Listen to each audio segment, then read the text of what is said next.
मैं हमेशा से ये चाहता था कि मैं कुछ खोजूं। मैं एक साइंस बैकग्राउंड से था और मेरे अंदर हमेशा ये चीज़ रहती थी। मैं जब 9th में था तो मैंने एक किताब पढ़ी, एक बुक पढ़ी। उसमें कई सारे साइंटिस्ट थे, कई सारे वैज्ञानिक थे, उन्होंने बहुत सारे आविष्कार किए थे और मानव सभ्यता को कुछ अच्छा दिया था। तो उस टाइम से वो किताब मेरे को बहुत अच्छी लगी। मैंने सोचा मुझे भी कुछ खोजना चाहिए, कुछ डिस्कवर करना चाहिए जो ह्यूमैनिटी की मदद कर सके, लोगों की मदद कर सके, लोगों का जीवन आसान कर सके। तो उस टाइम से मैं एक्सपेरिमेंट वगैरह करता रहता था। इनफैक्ट मैं ये बात अच्छी नहीं लगे आपको, बट मैंने ऐसा किया है कि मेरे लैब में केमिकल्स वगैरह रखे रहते थे। अभी मैं सारी आपको बात बताऊंगा। मेरी लैब में केमिकल वगैरह रखे रहते थे, अध्यात्म से कैसे रिलेटेड है सब बताऊंगा अभी। तो मेरी लैब में केमिकल रखे रहते थे। मैं कई बार उन केमिकल्स को चुरा कर ले आता था और घर पर एक्सपेरिमेंट करता था। मैंने घर के सारे बर्तन वगैरह खराब कर दिए थे केमिकल से। इनफैक्ट कॉन्सेंट्रेटेड हाइड्रोक्लोरिक एसिड भी मैं एक छोटी सी डिब्बी में लेके आया था। मेरा बैग भी जल गया था उस समय पर। बहुत खतरनाक तेजाब था वो, क्योंकि लैब में इतना इस्तेमाल होता नहीं था, सर इतना कुछ ज़्यादा कराते नहीं थे। तो मैं केमिकल्स वगैरह जो था घर पे ही कभी प्रिज्म लेके आ गया। सो ये चीज़ नहीं करनी चाहिए, मुझे इसका रियलाइजेशन होता है ये चीज़ मैंने गलत की थी।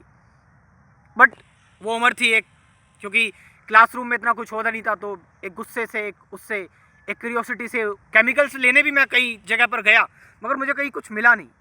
तो मजबूरन मुझे एक्सपेरिमेंट करने के लिए इस चीज़ करनी पड़ी। पीएच पेपर लेकर आ जाना, कभी कभी कुछ लेके आ जाना। तो ये खोज मैं करता था। मगर at the class of 12th class में मेरे को एक इलनेस हुई, डिजीज हुई, एक क्रोनिक इलनेस, बीमारी। इससे पहले बचपन से ही मैंने डेथ को बहुत करीब से देखा है। कभी मेरा ऑपरेशन होता था, कभी मैं छत से गिर जाता था, सर फट जाता था। अभी भी मेरे ये गले में निशान है, आप देख सकते हो। ये मेरे जब मैं 6th क्लास में था तो मेरे सरिया घुस गया था यहाँ पर गले में। मैं एक जगह पर खेल रहा था, वहाँ पर सरिया घुस गया था, तो वहाँ मैं मरने से बचा। तो इतने सारे इंसिडेंट जब मेरे साथ हुए ना, अब जब 12th में मैं था, मेरे को एक क्रोनिक इलनेस हुई, बीमारी हुई खतरनाक। तो मेरा कुल 10-12 महीने इलाज चला। अब धीरे धीरे करके ना मेरे को जब ये सारी चीज़ें मेरे साथ हो रही थी तो मेरे अंदर डेथ का फियर आना शुरू हो गया था, मृत्यु का भय। और इस मृत्यु के भय ने मुझे घेर लिया कि मैं मर गया तो मरने के बाद क्या होता है, डेथ होती कैसी है। अब एक साइंस बैकग्राउंड का व्यक्ति यही करेगा कि वो साइकेट्रिस्ट के पास जाएगा, साइकोलॉजिस्ट के पास जाएगा। मैं गया, साइकेट्रिस्ट साइकोलॉजिस्ट के पास गया, और मैं उनके पास जब गया तो उन्होंने अपने अपने हिसाब से सारी चीज़ें बताई। वो मुझे समझ में नहीं आई। मैं उनके पास गया, हालांकि यस इनिशियल लेवल पर उन्होंने मेरी मदद की, मेरे को शांत करने में कुछ मेडिसिन वगैरह देकर, जो कि एक इफेक्टिव तरीका होता है, क्योंकि आप परेशान होते हो, एंग्शियस होते हो बहुत ज़्यादा। तो मुझे शांति अभी भी नहीं मिल रही थी। एक जगह पर मैं खड़ा था, वहाँ पर मुझे किसी ने भगवत गीता दी, एक संत ने, और मुझे इनवाइट किया एक जगह पर। मैं वहाँ गया, अपने क्वेश्चनों के आंसर मैंने पूछे, जाने। मैं लगभग 3 साल तक उन लोगों के साथ रहा, उनके साथ खाया पिया, धामों की यात्रा की। बड़े बड़े IITian मंक्स वगैरह थे, साधु संत थे। मगर मैं ये चीज़ देख रहा था कि वो सब कुछ सही था, एंजॉयमेंट कर रहे थे, नाच रहे थे, गा रहे थे, खाना पीना सब कुछ मिल रहा था वहाँ। मगर मन की शांति मेरे को अभी भी नहीं मिल रही थी। मुझे ऐसा लग रहा था कि यार मेरा मृत्यु का भय अभी भी नहीं खत्म हुआ, दब गया है लेकिन खत्म नहीं हुआ। Fear of death. इस दौरान बीच में मैंने बताया मेरी मेंटल हेल्थ भी ख़राब थी, तो मैं किसी के साथ रिलेशनशिप में भी आया और फिर वो व्यक्ति मुझे छोड़कर भी गया। और मैंने उससे बोला, उस टाइम पर मैं फाइनेंशियली भी ख़राब था, मेंटली भी ख़राब था, फिजिकली भी ख़राब था। तो मैंने अपने पार्टनर से बोला कि अगर तुम ऐसी स्थिति में होते ना तो मैं तुम्हें कभी नहीं छोड़ता। मैंने उससे कहा। तो ये चीज़ एंड हुई, मैं और ज़्यादा परेशान हुआ इस चीज़ से, और जीवन का एक टेम्परेरी नेचर समझ में आया। और इस टेम्परेरी नेचर ने मुझे सत्य दिखाया, सच दिखाया। मैं जिस पर इतना ज़्यादा भरोसा करता था, मैं कहता था चलो यार 1000 चीज़ें खराब हैं कि कोई प्यार करने वाला तो मिला कम से कम, but that was my mistake. या हो सकता है उस लड़की की मजबूरी रही हो, जो उसने उस मोमेंट पर, उस सबसे भद्दे मोमेंट पर मुझे छोड़ा, मुझे ब्लॉक किया, कोई स्पेसिफिक रीज़न नहीं बताया। उस टाइम पर मुझे बहुत दुख हुआ। फिर मैं आगे बढ़ा धीरे धीरे करके।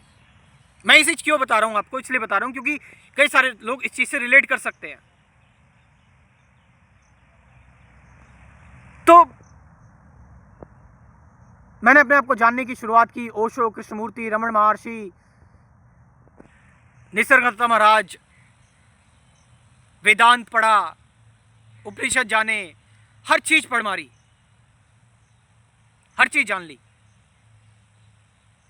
लेकिन अभी तक तो जान ही रहा था ना, अभी तक तो जान रहा था।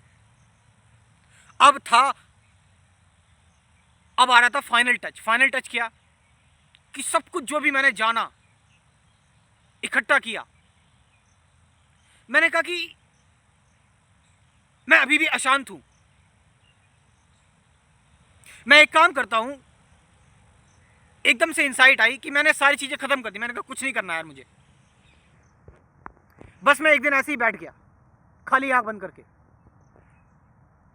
ऐसे ही बस सिंपली। मैंने कहा मुझे कुछ नहीं करना, मैं कुछ नहीं हूं, मैं कुछ नहीं जानता, मैं कुछ नहीं हूं।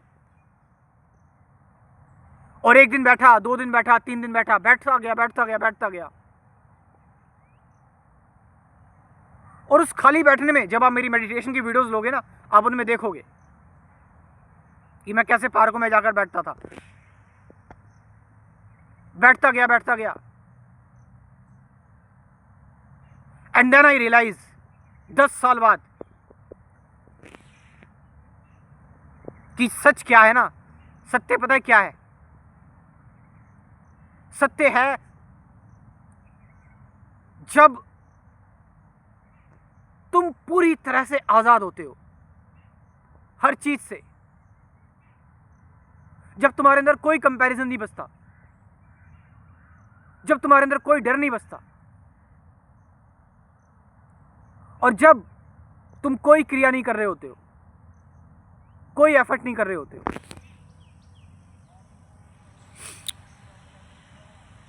वही स्टेट आती है। और इस स्टेट को ऑफ कोर्स शब्दों में बयां करना मुश्किल है, मगर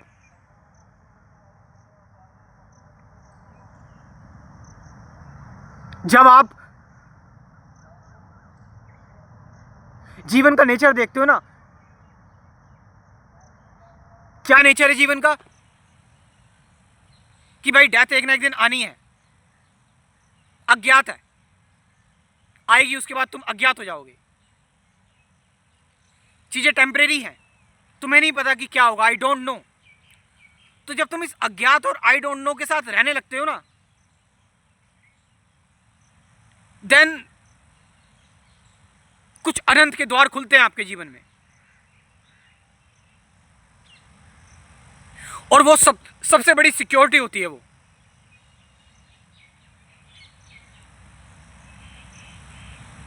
वही सबसे बड़ी सिक्योरिटी होती है। यानी जीवन मुझे बता रहा था ये अनंत और ये टेम्परेरीनेस जो है ये द्वार है सत्य का, और इसे ही मैंने जाना और इस चीज को जीवन का हिस्सा बनाया, और अब मैं पहले से बहुत शांत हूं। और इन्हीं सब चीजों को जान के मैंने अपना स्पिरिचुअलिटी का कोर्स भी बनाया हुआ है। आप इस कोर्स के साथ जुड़ सकते हैं। कुल 24 वीडियोस का ये कोर्स है। जो भी नए लोग हैं, meditation, awareness, present moment, relationship, fear, suffering, ये कुल टॉपिक्स है। वो मैं कौन हूँ, साइलेंस क्या है, ट्रुथ क्या है, सत्य क्या है, साथ साथ 50 से ज़्यादा गाइडेड मेडिटेशन की वीडियोस भी हैं। You can join this course. मेरा व्हाट्सअप नंबर लिख लो 9773529489, डिस्क्रिप्शन में दे रखा है। Thank you.